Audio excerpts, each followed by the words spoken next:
Hey everybody, how's it going? It's Donor Dave here, and today I've got a bit of a challenge. See, Nihilist, what's his face, in the comment section of Detroit Record's little short there, where he's confused about speaker impedance. I was asked to do a video because I said I would explain to him the difference between resistance and impedance because they clearly don't fucking know. So I'm going to do that. Now, Nihilist says he wants me to do a 2-hour video. I don't think it'll take quite that long. I mean, there is quite a bit that can be said about this. A lot of calculations that can be demonstrated and shown. But that's more along the lines of demonstrating it rather than just explaining it. And I don't think I need to do all that just to explain it. Okay, so first of all, a popular misconception about resistance and impedance. A lot of people, they think that the difference between resistance and impedance is just the difference between AC and DC. That's not correct. I mean, there's a part of it that has to do with it, but that is not the difference. See, they're thinking about resistance versus reactance, and they're not familiar with reactance because that's something that you don't really learn about in elementary school. You know, in high school even, they have a little discussion about Ohm's law and its applications, but you don't really learn about the big difference between resistance and impedance until you get to a bit of a higher level of education. So, the difference between AC and DC, right, is DC is always going to be either positive or negative. Right? You can have positive 9 volts, you can have negative 9 volts. And it's, as long as it's always positive or always negative, it's considered DC. So think about a pulses, right? They go from 0 volts to 5 volts, and they just pop, pop, pop, blink at whatever interval they do. You put a capacitor on there. The pulses come through, and they come through like little spikes, shoot up. And then they drop down. They shoot up, they drop down. This is an example of impedance. And the thing that you should notice is that you're also dealing with DC voltage. So, what makes something have impedance? Right? Why would we refer to it as impedance versus resistance? And the point where you would, well, first of all, there's another thing that needs to be considered, right? See, the whole notion of resistance and impedance being the only things to discuss is where these people are really making their big mistake. That's the biggest mistake that they're making. Because there's another factor. Reactance. Now, discussing reactance is going to require you to know a little bit more math. I know they said there'd be no math. All right, so a lot of principles in physics, electronics, and math in general, have to do with what's known as the imaginary numbers. Now, in elementary school, you started learning about dealing with functions, and you started learning about the number line. And at some point, they started talking about real solutions, right? You'd start doing the quadratic formulas, and they'd say, okay, well, this one has no real solution. And for most of you, that's where your education ended. All right, no real solution. You did the quadratic formula, and if the number underneath of the radical was a negative number, no real solution. That was your answer. Well, we can't stop there. See, when you're dealing with reactance, you're dealing with an unreal impedance.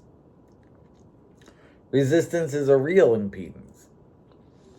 Resistance is fixed, right? It's always the same, no matter what the frequency is or whether there's no frequency at all. Resistance is a fixed value. Reactance changes with frequency. So understanding reactance is very important for understanding impedance. So when you're dealing with impedance, you talk impedance, you're dealing with both the resistance and the reactance. Now, I'll need a bit of graph paper. Here we go. Graph paper, you must be plotting something. Now, do I have a straight edge here? Yeah. Not necessarily a straight edge, but it'll draw a straight line for a bit. So, what I'm going to draw is a line. We're going to call this the real number line.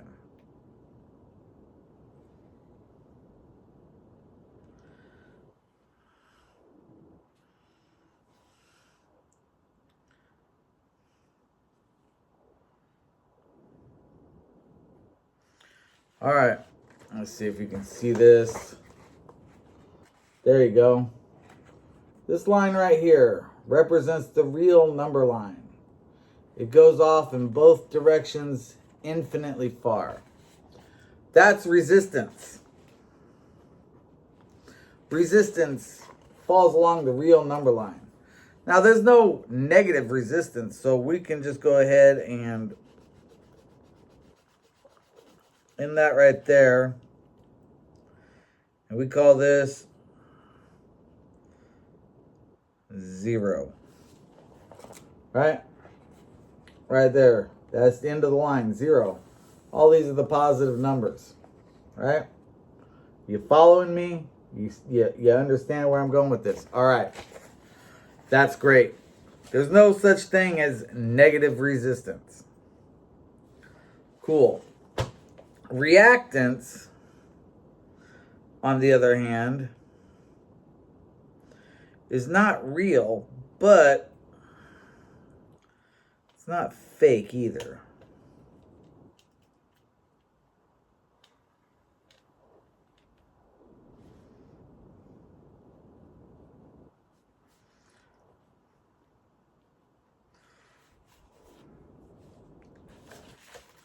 So this line right here represents reactance. This is 0. This is positive reactance. This is negative reactance. There is negative reactance. Negative reactance is capacitive reactance. Positive is inductive reactance. Now, how does that affect impedance? Technically, it really doesn't. You know, if you're dealing with something that is purely resistive and capacitive versus something that's purely resistive and inductive, the positive or negative of the reactance isn't going to affect the overall impedance in any way. You're just going to say, instead of plus so many ohms J, you're going to say minus so many ohms J. But at the end of the day, it's not making a difference because the magnitude is going to be whatever the magnitude is. All right.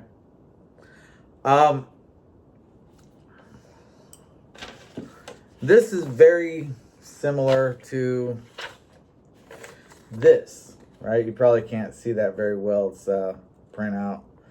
This is what's known as a Smith chart. And this is used for plotting, well, it's used for balancing antennas, right? You get an antenna, you measure it, and you say, okay, it's showing up, say we plot it out and it comes out to here, but we want it to be here. So you say, okay, it's up here, it needs to be down here. We need to put a little bit of capacitance in there. Or if it's down here, we need to put some inductance in there. Whatever you need to do to get yourself a good, strong antenna. But that's not what we're talking about here. We're talking about just overall impedance, right? So, you're dealing with a speaker, right? Let's say that this speaker we have 1, 2, 3, 4, 5, 6, 7.6. So put little notches on the line to represent whole ohms and a dot right here to represent the 7.6. That's our resistance, our ohms of resistance. Now, we measured our inductance of our speaker. Mine was 7.6, that's why I'm using this. Our inductance was 200 microhenries. Now, the inductance on there, I'll have to do the math again. Let's see. Every 2 marks is 1 ohm, so let me see here. Do I have anything saved?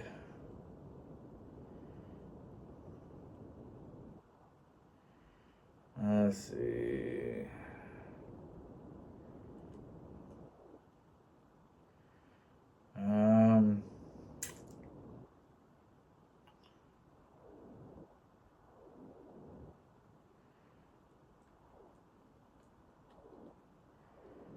Let's see. Okay, I do have my speaker that measured 420 microhenries has given me 3.16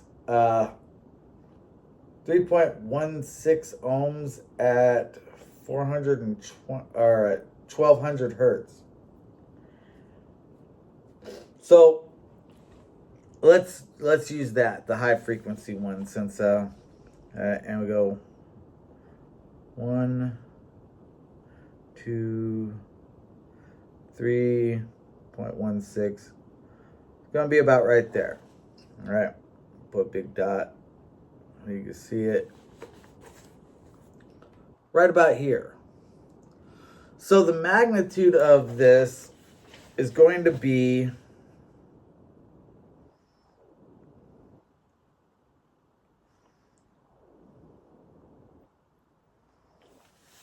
from the 0 point to about right here, right? This right here. So I'm gonna draw it out, use my straightness right here so we can see this line.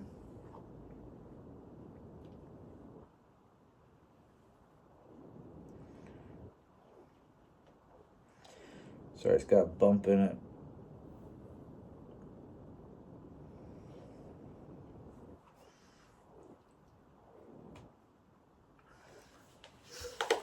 So this line right here would represent the magnitude of our overall impedance.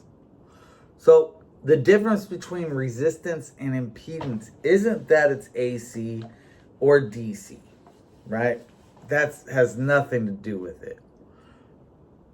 The impedance is it's a total of the resistance and the reactance. Now, when you're dealing with doing Ohm's law, you're primarily concerned with the magnitude, which would be this line right here. This line, in this case right here, it is 7.6 ohms plus, what I say, 3.16, I think.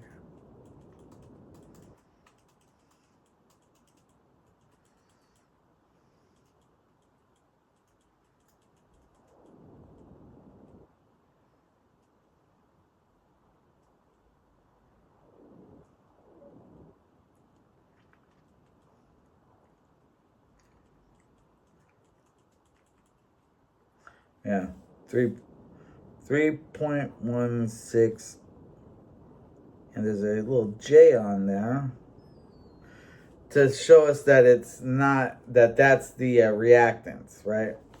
So that's how it looks, right? And either version there is going to work just fine. If we were writing out the magnitude, which I don't think I have that down here, but I can do it real quick.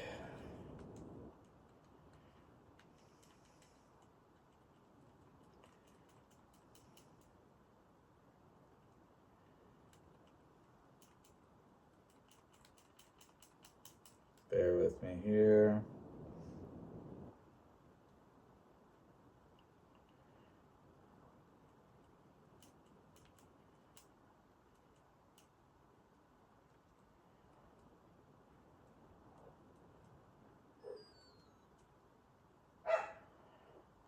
Let's see, where is my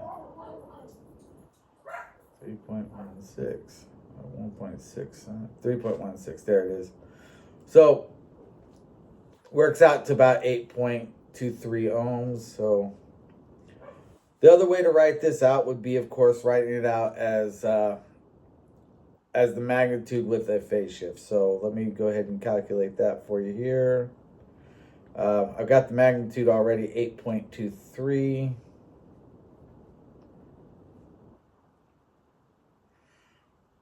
And I'm going to do the phase shift.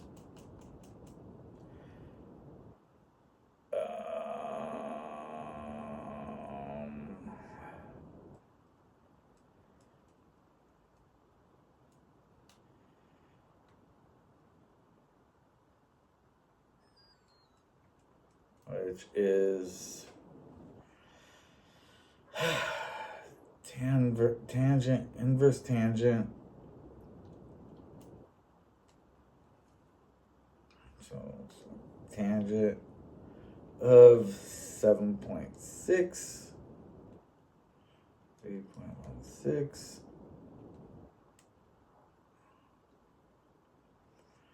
And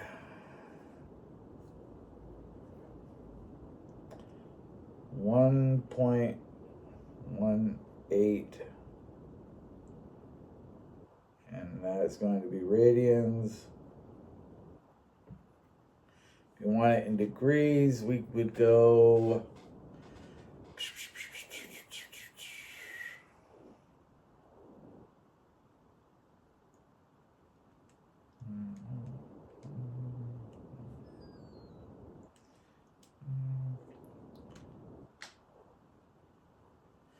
and that is 67.4 degrees.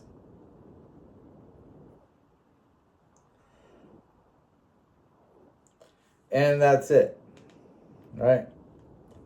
So the important thing here, is resistance. You're just dealing about the resistive element of the impedance. Impedance, you're dealing with the overall collection of the impedance, meaning you're dealing with the resistance and the reactance. Reactance is frequency dependent, which means that impedance is also frequency dependent. However, it is not something that is only affected by AC, right? Impedance exists in DC as well, like I explained. You're dealing with a pulsed DC signal. The signal, the resistance, the impedance, the reactance, it's all there. It's still impedance. Resistance is impedance. Reactance is impedance. Impedance is an overall conglomeration of all these elements.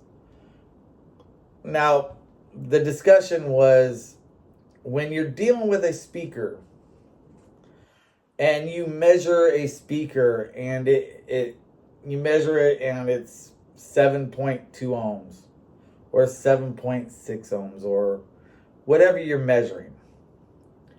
And it's not the same as what's stamped on the back of the speaker. You're dealing with an 8 ohm speaker, you measure it, it says 7.2. And the discussion was that it's 7.2 because you're measuring the DC resistance and the impedance is actually 8. That's the claim.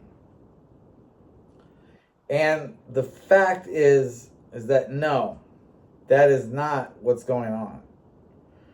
You're measuring the resistance, sure, but the impedance is not a fixed value of 8 ohms. And you're not seeing 7.2 because you're measuring DC resistance and it's really 8 ohms. You're seeing 7.2 because that's what it is, right? Now, other components like pickups, different story, right? You get a pickup, you measure this thing, and this one, it's got a thing for a split, and it's not connected together, but connecting them both together, it's like 16K, right? Very close to 16K. Let me see here. I got the right cables connected.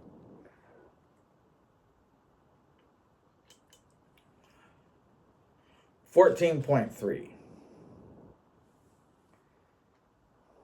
All right.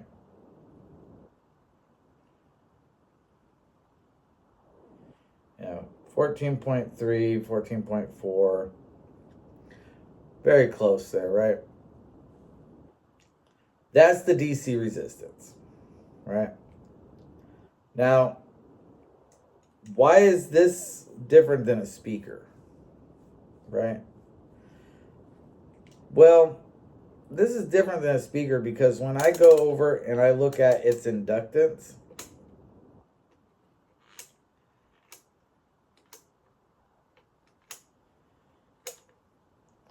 the inductance of this is 8.22 henries. Not microhenries, not millihenries, full henries. So what does that mean? Well, that means that this thing is going to have a lot more reactance when it's being used. At the lowest frequency, right? We discussed this. Guitars have a low frequency of about 82 hertz. So let's see, we got 2 pi times 82 times 8.2. You have 4.224K. That's 4,224.8 ohms. 4,000 ohms. 16K speaker. Or I'm sorry, 16K resistance. But we've got a tremendous amount of reactance on this thing. Enough to make a substantial increase in its resistance measurements. Or should I say, its impedance measurements. It's a pretty big deal, right? So, somebody makes a statement, oh, wow. They got these pickups and they measured its impedance. It was supposed to be 16K and they got 14. And they say that they ohmed it out and it had less impedance than they were offered. Right? They had bought something with 16K and they got something with 15K. This case 14 and a half. Right? Should somebody feel the need to correct them because they said it had a lower impedance than they had bargained for? Absolutely not. Absolutely not. Yeah, they bought it and they're talking DC resistance. Sure. But because the DC resistance is lower than they were promised, the overall impedance is lower than they were promised. These things are very much connected. Now, they were promised something that was 16K DCR. They got something that was 14K DCR. Both of these terms are about impedance. Say, well, what's DC resistance? DCR means DC resistance. And that's true. However, DC resistance is still impedance. Right? It's still impedance. See, you get your information from Google. I could tell because I looked up what Google said the difference between resistance and impedance was. And Google said exactly what you said. You got your information from Google. Nothing wrong with getting your information from Google for the most part. However, keep in mind, Google is not an all-knowing source of information. See, the Google AI relies heavily on articles that are published and people who have searched this and have given answers to this on sites like Yahoo Answers and shit like that. For a layman, that's somebody who speaks generally about this stuff, saying the difference between resistance and impedance is the difference between AC and DC, that might be a good enough answer for them. But in the professional world where this kind of definition just isn't adequate, it's not adequate. The real difference is that one is dealing with the overall system of impedance, whereas the other is dealing with the resistive quality of impedance. That's it. That's the difference. Resistance is simple, dealing with real numbers. Reactance is dealing with the imaginary numbers or the apparent numbers. And impedance is complex, dealing with both the real and the imaginary, the actual and the apparent power consumption. Because really, when you're dealing with this and you're talking about this stuff, you are really talking about power consumption. Right? That's why they say impedance matching, match your impedance. And they mean if you're calling for an 8 ohm outlet, you better put an 8 ohm speaker on there. And they don't mean that the speaker is going to measure 8 ohms, but it better measure pretty damn close. Right? Now, what I mean by pretty damn close, well, you're dealing with a factor known as tolerance. That's the reason why you've got an 8 ohm speaker and it measures 7.2 ohms, or a 8 ohm speaker that measures 7.6, or any of these numbers that you actually see besides 8. And yeah, on occasion you'll see some that measure 8. Not very often, but to say that it measures 8 because it's a low quality speaker, that's fucking ignorance in itself, right? Because the measuring of the impedance, how far off its tolerance it is for its impedance measurement, has absolutely nothing to do with its quality. Nothing to do with the quality of its build. And if you think it does, let me tell you something. You'd made a statement that your speakers often measure 6.2 ohms. And speakers typically have a tolerance of about 20%. That means that they can be 20% above or 20% below the stated value. 6.2 is beyond 20%. The lowest that you should see as acceptable would be 6.4 ohms.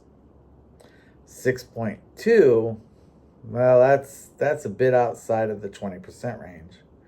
That's what, 6.2, that's 20, it's not quite 21. I mean, 6.4 is 20% off. So 2 is another, I wish I was better at doing these percentages, but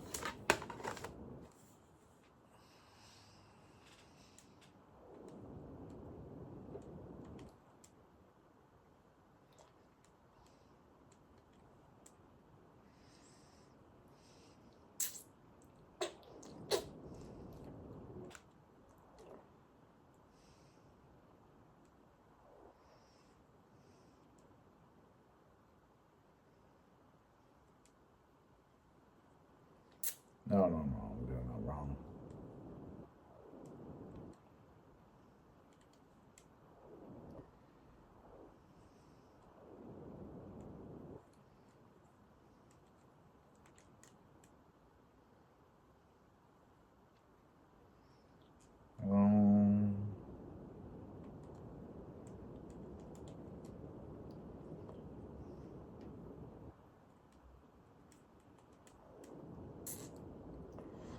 It's a little bit more than 22%, but not quite 23.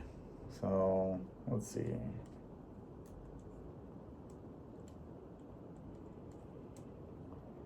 So it's I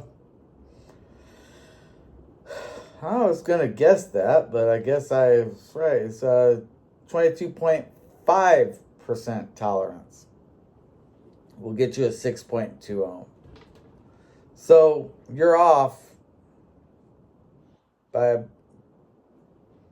about 0.25%. Outside spec. Your speaker is not passing quality. It's a reject speaker. That explains so much. All right, well, I think I've discussed the difference here between resistance and impedance enough. I think what I'm going to do, I'm going to see if I can find me an enclosure small enough to put this on. I'm going to build me a fuzz pedal. Yeah, a little fuzz face. I think that would be fun. I don't have one. I've never owned a fuzz face. But I built one when I was doing my instructional videos on how to build a distortion pedal. Actually, it's called how to build an overdrive pedal. But distortion pedals and overdrive pedals and really fuzz faces as well are all the same kind of pedal. The thing is, I put a fuzz face together on a breadboard, and I like the way it sounded. I like the way it sounded a lot. So I've got a bunch of these little PCB boards here. Better than a perf board because they're sturdy. And figure, what the hell? Build myself a fuzz face. Plug it in. See how I like it. And I'll do an actual demo once it's done because, you know, no point in building something if you're not going to demo it, right? So keep your eyes open. I'll do that fuzz face video. And, you know, I know there's a lot of guitar players out there that watch my channel. And a lot of them got a lot of hate for me. You know who you are. But just because you've got a lot of hate for me doesn't mean that I will hold that against you, right? I understand your predicament, right? So when you see the fuzz face video and you decide that you want the pedal that was able to make me sound decent, right? Because let's face it, I'm not a guitar player, right? Not really a guitar player. But I did like the way that fuzz face pedal sounded. If you're not sure what I'm talking about, check out my videos, how to build distortion pedals, how to build an overdrive pedal. And I can't remember which one it is. There's like 5 or 6 of them I built because I built like 5 or 6 different overdrive pedals. In the time it took Detroit Wrecker to pretend to build a distortion pedal. Because he didn't even build it, right? He just said he built it. He made a big deal about it too. He's all, hey, Stoner Dave, I built the distortion pedal. And he says it's not a tube screamer. It's a full-on distortion pedal. And he said that's another clue that the guy doesn't know anything about electronics. Because if he knew anything about electronics and effects pedals, he would know that a distortion pedal is less complicated than an overdrive pedal. And a fuzz face, which is what I'm going to put on this little guy, or maybe this guy, I don't know, whichever one. Doesn't matter, they're both the same, right? But fuzz face is even less complicated than a distortion pedal. So, good rule of thumb, the more it distorts, the less complex. Because it's easy to make something distort. It's hard to keep it from distorting. Keeping that nice, clean sound is hard. So, that in mind, what do you suppose is the most complicated of these types of pedals to make? And the answer might surprise you, because it's actually the boost pedal, right? And I know, what about the compressive pedal? Like, the compressive pedal is a completely different animal, right? It's a completely different animal. And maybe I'll discuss that in a future video. But for now, I'm going to get started on making this fuzz pedal. I'm going to make it a little different than the one I put on the breadboard, though. Because I'm going to pop this into something. I don't know. Maybe I'll see about 3D printing it, but I don't think 3D printer stuff will hold up to being stomped on. I'll have to figure that out. All right. Peace out.